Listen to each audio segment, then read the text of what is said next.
I have spent the last several months telling you that the Iran file was not a crisis, it was a countdown. I told you back in the spring that the strikes on the nuclear sites would not end the program, they would harden it. I told you that the ceasefire architecture between Israel and Iran was not a peace, it was a reload. I told you that the Strait of Hormuz was not a choke point that would be closed, it was a choke point that would be weaponized in a far more sophisticated way. Every one of those calls is now on public record, and you can go back and check them for yourself.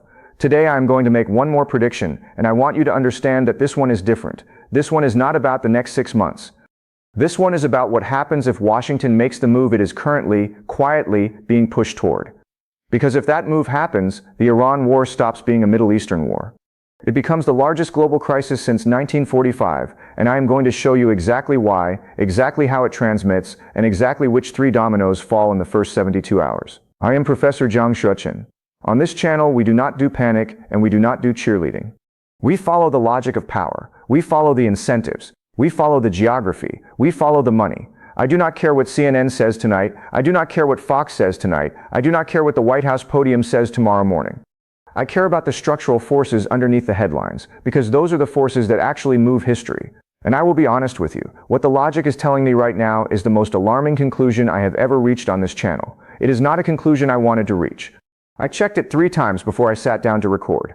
But the incentives are aligned, the geography is aligned, the money is aligned, and the political clock in Washington is aligned. So I am going to walk you through it, step by step, and you can decide for yourself at the end whether I am seeing something real or whether I am seeing shadows. Let me start with the structural picture, because you need to see the whole board before I show you the trigger. Iran today is a country of roughly 90 million people, sitting on the 3rd largest proven oil reserves on the planet, and the 2nd largest natural gas reserves on the planet. It controls the northern shore of the Strait of Hormuz, a waterway 21 miles wide at its narrowest point, through which roughly 20 to 21 million barrels of oil per day transit, which is somewhere between 1/5 and 1/4 of all seaborne oil in the world. It also controls, through proxies and direct influence, positions in Iraq, in Syria, in Lebanon, in Yemen, and it has a working military partnership with Russia that in the last 3 years has delivered Shahed drone technology to Moscow in exchange for Su-35 airframes, air defense components, and, according to multiple Western intelligence assessments, assistance on satellite and missile guidance programs. Iran's ballistic missile arsenal is now the largest in the Middle East, estimated at over 3,000 systems, including the Jiang, the Fatah-1 hypersonic claim, and the Shahab-3 variants that can reach every U.S. base from Incirlik in Turkey down to Al Udeid in Qatar and across to Al Dhafra in the UAE. The United States currently has roughly 40,000 to 50,000 troops spread across those bases. Israel, meanwhile, is sitting on a depleted Arrow 3 and THAAD interceptor stockpile after 18 months of continuous engagement, with public reporting suggesting interceptor production cannot keep pace with expenditure. Oil is trading in a band that the market treats as calm, but the option volatility on Brent tells you the smart money is buying tail risk insurance at levels not seen since 2008. The U.S. federal debt just crossed $36 trillion. The interest expense on that debt is now larger than the defense budget, and the 10-year Treasury yield is sitting in a range that gives Washington almost no room to absorb a supply shock. That is the board. Hold that board in your mind, because everything I am about to tell you flows from it. Now the central mechanism, the mainstream conversation is framing the question as will America strike Iran again, as if the choice is binary, strike or don't strike. That framing is wrong. The real question, the one being debated inside the Pentagon and inside the National Security Council right now, is whether to move from the current posture of standoff strikes and covert action to what I am going to call the ground tipping option. I want you to remember that phrase, the ground tipping option, because it is the hinge on which everything turns. The ground tipping option does not mean a full American invasion of Iran. Nobody in Washington is stupid enough to propose that. What it means is a limited ground component, most likely a Corps-sized operation into Iranian territory near the Strait of Hormuz, or into the Bushehr coastal strip, combined with a naval and air campaign, with the stated objective of permanently neutralizing Iran's ability to close the strait and physically dismantling the deep nuclear sites at Fordo and Natanz that air power alone cannot reach. And the reason this is being seriously discussed is because the logic of the current campaign has already trapped Washington in what I am going to call the no-exit architecture. Once you have bombed a nuclear program without destroying it, once you have decapitated a leadership without replacing it, once you have degraded proxies without dissolving them, you have 2 choices: escalate to finish the job, or accept a wounded, radicalized nuclear threshold Iran as the new permanent reality. The no-exit architecture is the trap where every off-ramp looks worse than the next escalation. And I am telling you, based on the pattern of leaks, the pattern of force repositioning, and the pattern of congressional briefings, the ground tipping option is now on the table in a way it has never been before. So let me walk you through the cascade. First, the trigger event. The ground tipping option would almost certainly be launched under the cover of a manufactured or opportunistic incident, most likely a mass casualty attack on U.S. forces in Iraq or the Gulf, or a confirmed Iranian breakout to weapons-grade enrichment above 90%. That trigger provides the domestic political permission structure. Second, within the first 48 hours of ground operations commencing, Iran executes what it has spent 15 years preparing for, which is not the closure of the Strait of Hormuz, in the crude sense of sinking a tanker across the channel, but the systematic mining of the northern approach lanes combined with anti-ship ballistic missile strikes on tankers and on U.S. naval assets. The insurance market for Gulf shipping collapses within 24 hours. Lloyd's of London stops writing new hull policies. Every tanker in the Gulf either runs for the exit or drops anchor and refuses to move. Global oil physically stops flowing at roughly the volume of 18 to 20 million barrels per day, and the price of Brent does not gap to $150, it gaps to $200, and then goes bidless because there is no offer. Third, that oil shock transmits into the real economy within 72 hours. Diesel prices at the pump in Europe double. Airlines ground fleets. Trucking companies in the United States cannot cover fuel costs on existing contracts. Chemical plants that need feedstock shut down. The just-in-time supply chain, which never fully recovered from COVID, seizes. Fourth, the financial transmission hits. The dollar initially spikes on safe haven flows, but within a week the market realizes that the U.S. Treasury has to finance a war, a supply shock, and a domestic bailout simultaneously, on top of the $36 trillion in existing debt at an interest expense that is already eating the fiscal space. Foreign holders of treasuries, and I mean specifically the Chinese position, the Japanese position, and the Gulf sovereign wealth funds, begin to reduce exposure. The 10-year yield spikes. Mortgage rates in the United States cross 10%. The regional banking sector, which is still sitting on unrealized losses from the 2022 to 2023 rate cycle, cracks.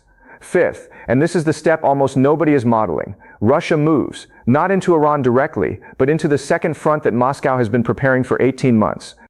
That could be a renewed offensive in Ukraine timed to Western distraction. It could be pressure on the Suwalki Gap. It could be a formal nuclear doctrine revision, or it could be the delivery of specific capabilities to Iran that Moscow has so far withheld.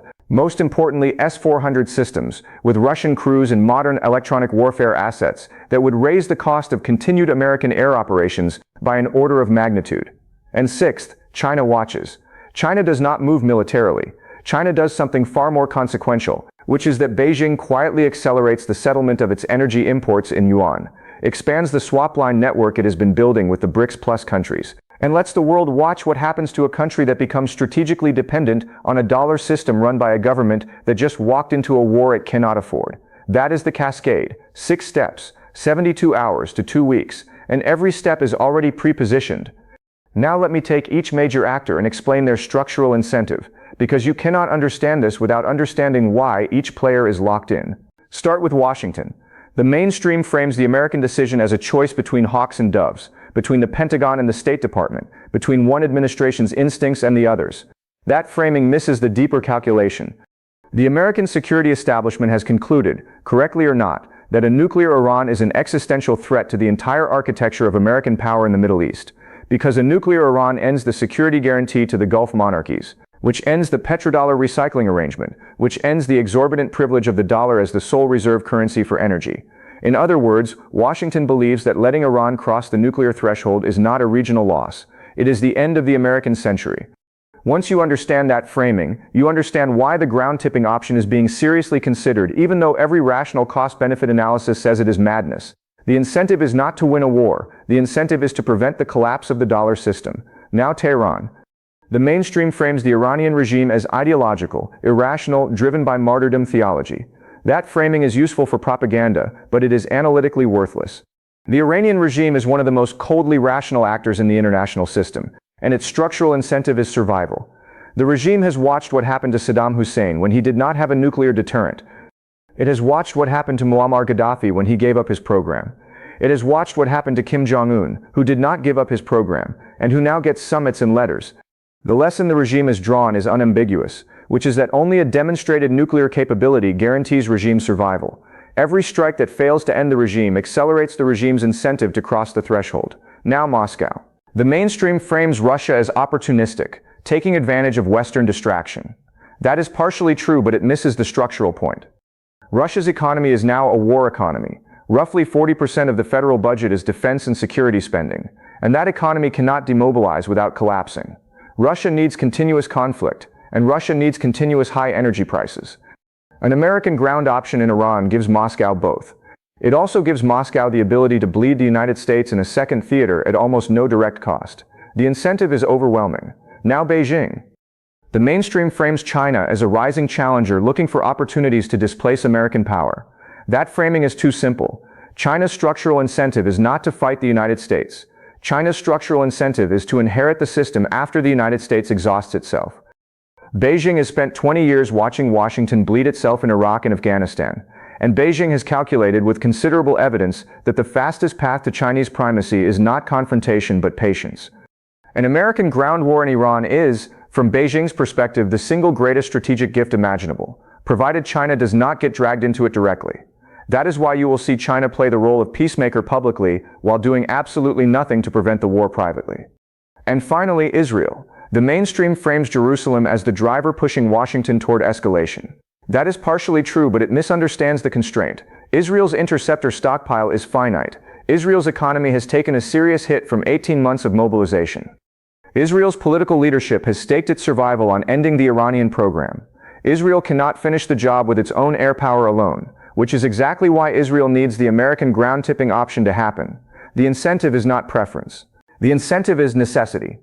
Now, before I go further, I want to present the strongest counter-argument because I owe you the real debate, and you deserve to see exactly how I got here. Here is the steelman. The strongest case against the scenario I have just laid out is that it assumes a level of coordination and follow-through that Washington has repeatedly proven itself incapable of. The steelman says, look, the United States has had the option to strike Iran hard for 20 years and has always pulled back at the last minute. The United States is exhausted from 2 decades of Middle Eastern war. The American public will not tolerate another ground commitment, and the Pentagon's own war games consistently show that a ground option in Iran ends in disaster. The steelman continues, Iran, for all its capability, has structural constraints too. Its economy is under sanctions, its population is restive, its ability to sustain a closure of the Strait of Hormuz for more than a few weeks is questionable because Iran itself needs the strait open to export the oil that funds the regime. The steelman also says Russia is fully committed in Ukraine and does not have the bandwidth to open a serious second front. China has enormous exposure to Gulf oil, roughly half of its imports transit Hormuz, and would suffer as much as anyone from a closure, so Beijing has every incentive to pressure Tehran privately to de-escalate. And the steelman finishes with the strongest point of all, which is that markets and governments have modeled this scenario for years. Oil producers have spare capacity in Saudi Arabia and the UAE that can be brought online through pipelines that bypass the strait. The U.S. Strategic Petroleum Reserve still has meaningful volume, and the global economy has proven far more resilient to oil shocks than the doomers predicted in 2022. That is the steelman, and I want you to take it seriously, because it is not a weak argument. It is a genuinely powerful countercase, and there are serious analysts I respect who hold exactly this view. Here is why I still, after weighing that steelman carefully, come down where I come down. The steelman assumes that the decision-makers in Washington will act rationally on a cost-benefit basis. But the entire history of the last 25 years of American foreign policy tells us that when the perceived stakes are framed as existential, rational cost-benefit analysis goes out the window. Iraq in 2003 was a strategic disaster that any honest analyst could see coming. And it happened anyway, because the political and ideological momentum overwhelmed the analytical case against it. I am telling you that the same momentum is building now, and the trigger event, whenever it comes, will not be met by a careful weighing of pros and cons. It will be met by the pre-existing plan pulled off the shelf. The steelman also underestimates the degree to which the Iranian regime's calculus has shifted. This is no longer a regime that can afford to absorb strikes and wait. The strikes of the last 18 months have damaged the regime's deterrent credibility with its own population and with its regional partners. The regime now needs to demonstrate that it can impose unbearable costs, or it will lose the internal legitimacy that keeps it in power. That is why I think the closure of Hormuz, if it comes, will not be a symbolic gesture that lasts a week.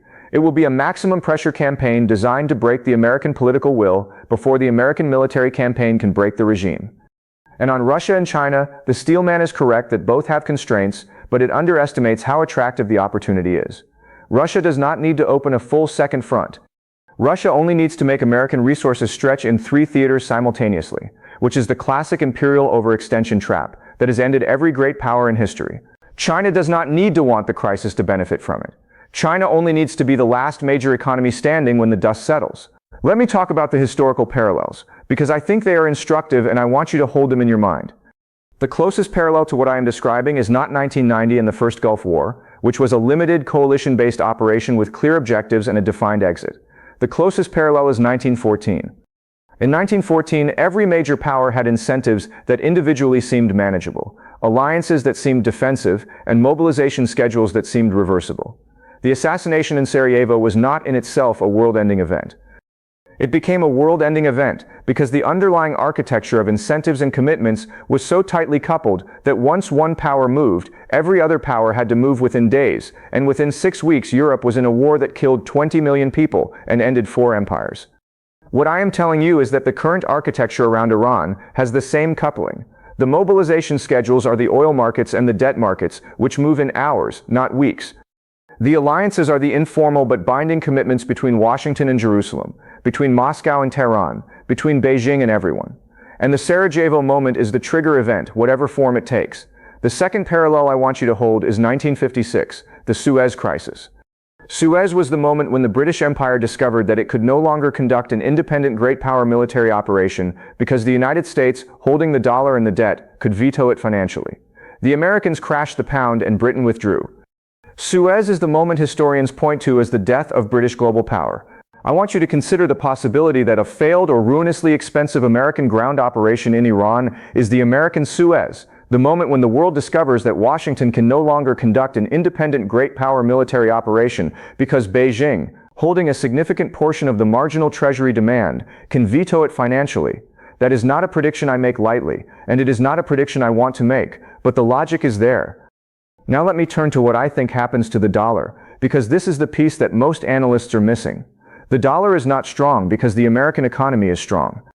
The dollar is strong because energy is priced in dollars, because global trade is settled in dollars, and because there is no alternative reserve asset with the depth and liquidity of the U.S. Treasury market. All 3 of those pillars are stress tested by the scenario I have described. If Hormuz closes and oil spikes to $200, the countries that suffer most are the energy importers, which include China, India, Japan, South Korea, and most of Europe.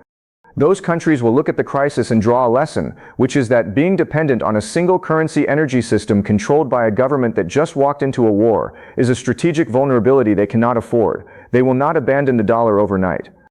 Nothing in international finance happens overnight, but they will accelerate every workaround that has been under construction for the last decade, which includes the yuan-denominated oil contracts on the Shanghai Exchange, the bilateral swap lines between BRICS plus central banks, the physical gold repatriation that has been quietly accelerating for 3 years, and the tokenized settlement systems that bypass the SWIFT network.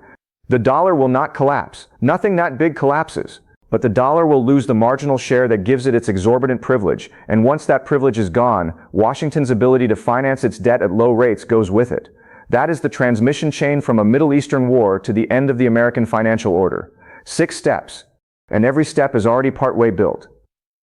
I want to spend a moment on what I think this means for ordinary people, because I know some of you are listening to this and thinking, this is all very geopolitical, but what does it mean for my life? Here is what it means. If the scenario I have described unfolds, the first thing you will notice is fuel prices. Then you will notice grocery prices, because food logistics run on diesel. Then you will notice interest rates, because the Treasury will have to pay more to borrow. Then you will notice your investment accounts, because equities do not do well in a stagflationary supply shock. And then you will notice something more subtle, which is that the political conversation in your country, whatever country you are in, will become uglier. Supply shocks radicalize politics. They always have. The 1970s oil shocks gave us the political realignments of the 1980s. The 2008 financial crisis gave us the populist realignments of the 2010s and 2020s. A 2020s energy and dollar crisis will give us something new, and I do not think it will be gentle. I am not telling you this to frighten you. I am telling you this because you deserve to see the picture clearly, so you can make your own decisions about how to prepare, about what to hold, about how to think about the next 5 years. Let me also address what I think are the off-ramps, because I do not want to leave you with the impression that this is inevitable. It is not inevitable. It is likely under current trajectories, but likelihood is not certainty, and there are 3 off-ramps I want you to watch for. The first off-ramp is a genuine diplomatic breakthrough, most likely mediated by a combination of Oman, Qatar, and China, in which Iran accepts intrusive verification in exchange for sanctions relief and a security guarantee. This is a low-probability outcome given the current level of distrust, but it is not zero. The second off-ramp is an internal Iranian transition, in which the regime either liberalizes voluntarily under pressure or is replaced by a technocratic faction less committed to the nuclear threshold. Watch the succession dynamics around the supreme leader carefully, because that transition, whenever it happens, is the single most important variable nobody is pricing. The third off-ramp is a change in Washington's assessment. If the American security establishment concludes that the cost of the ground-tipping option genuinely exceeds the cost of containing a threshold nuclear Iran, then the option comes off the table. That reassessment could happen. It has happened before. It requires senior military voices, and there are some, to make the case forcefully and privately that the war games do not close. Watch for the retirement statements of senior officers over the next 6 months. Those statements often tell you more than any official document. So here is where I land, and I want to say this as plainly as I can. I think there is a meaningful probability, and by meaningful I mean above 30% and below 60%, that within the next 12 to 18 months, the United States will execute some version of the ground-tipping option in Iran. I think if that happens, the cascade I have described will unfold within 72 hours to 2 weeks. I think the resulting shock will be the largest global crisis since the end of the Second World War, larger than 2008, larger than COVID, larger than anything my generation has lived through. And I think the medium-term consequence will be an acceleration of the transition away from the American-led financial order that has held since 1945. I do not want this to happen. I want the off-ramps to work. But I have followed the logic of power, and the logic of geography, and the logic of money, and the logic of incentives, and every line converges on the same place. That is why I said at the beginning of this video that this is the most alarming conclusion I have ever reached on this channel. It is not a conclusion I hold with certainty. It is a conclusion I hold with the weight of evidence as I currently see it, and I have shown you every piece of that evidence so you can weigh it yourself. If you have made it this far, I want to say 2 things to you. The first is thank you. Long-form geopolitical analysis is not easy to sit through, and the fact that you are still here means you take this seriously, which means you are exactly the kind of person who will think clearly when the rest of the conversation becomes noise. The second is that I want to hear from you. I want to hear where you think my analysis is wrong. I want to hear the counter-arguments I did not address. I want to hear from those of you inside the region, inside the military, inside the energy markets, inside the financial system, because you see pieces of this picture I cannot see from where I sit. Leave your steel man in the comments. Tell me which off-ramp you think is most likely. Tell me what I got wrong. I read the comments, I learned from them, and I will come back with a follow-up video when the picture shifts, because the picture is going to shift, probably within weeks. Until then, stay clear-eyed, do not panic, do not cheerlead, follow the logic of power, and I will see you in the next analysis.